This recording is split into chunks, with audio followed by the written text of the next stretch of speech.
Na niulize, mtu akinunua land na unataka kuandika jina ya mtoto na hajafikisha 18 years, hana ID, will it work? Yes, it will work. Chenye hiyo fanya hivi, hakuna mtu ambaye anaweza pewa title kama hajafikisha 18 years na hana KRA pin. So what happens, unachukua tu either unapata trustee.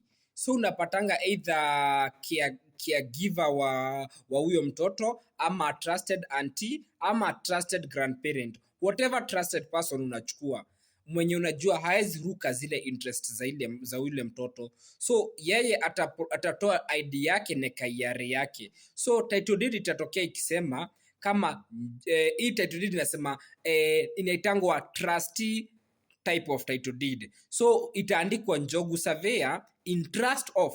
Sasa kama ni watoto wawili hawako wamefikisha 18 years wataandikwa, na pia wataandikwa bracket they are minors. So hiyo title deed wakati nini hao watoto ile siku watafikisha 18 years ili wa produce ingine lazima watembelee huu trustee, na huu trustee ni yeye atakuwa in trust of the kids, na ni mtu mwenye lazima uconfirm threshold yake ako na interest ya wale watoto juu yeye ako na authority, because as per now title deed imepewa jina yake, anaweza ruka wale watoto. So unajuanga baadaye wanga kuna conflicts kama ataruka, so you must check mtu mwenye interest zake ata safeguard ya wale watoto. So wakifikisha 18 years watatransferiwa na itakuja kwa jina yao because wameandikwa kwa title deed. Kwa title deed pale wameandikwa ni Njogu Surveyor, itaandikwa in trust of, iandikwe kama ni minors wawili na waandikwe kwa minors, so that wakisha 18 years